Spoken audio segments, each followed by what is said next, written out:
কোশ্চেনে কি দেওয়া আছে, the mark price on a watch is 1150 rupees on Puja, on account of Puja it is to be sold at 1000, then what will be the rate of discount? তো এখানে কি বলা হচ্ছে যে একটি 1150 টাকার ঘড়িকে কি করা হবে, 1000 টাকায় বিক্রি করা হবে, তাহলে কত শতাংশ রেহাই দেওয়ার পর এই ঘড়িটি আমাদের কি হবে, 1000 টাকায় বিক্রি করা যাবে। সমাধান করি।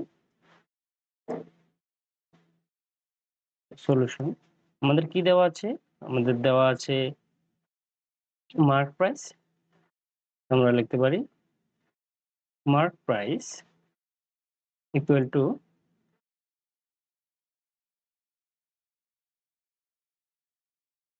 1150 এবং সেলিং প্রাইস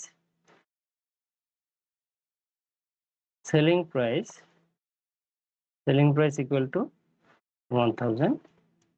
তো তাহলে আমাদের কি হচ্ছে, ডিসকাউন্ট কি দেওয়া হচ্ছে, সুতরাং আমরা বের করে নিতে পারি ডিসকাউন্ট কত হবে আমাদের, mark price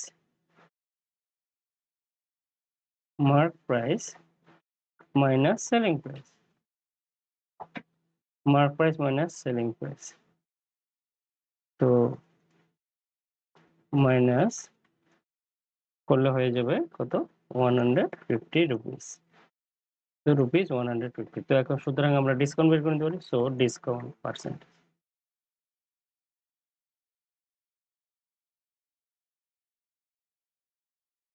percentage equal to কি হয়ে যাবে, ডিসকাউন্ট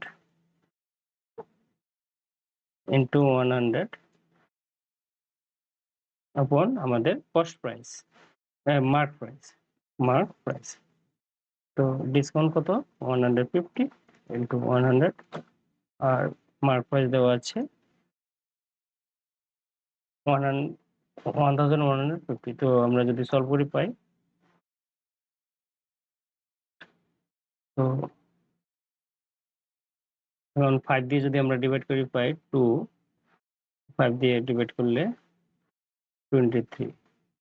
তো উপরে কি থাকছে আমাদের, উপরে থাকছে 150 ইন্টু 2, তো 150 কে 2 দিয়ে মাল্টিপ্লাই করে 300, নিচে 23। এখন যদি আমরা 300 কে 23 দিয়ে ডিভাইড করি হবে 1 টাইমস যাবে 70, 3 টাইমস 69,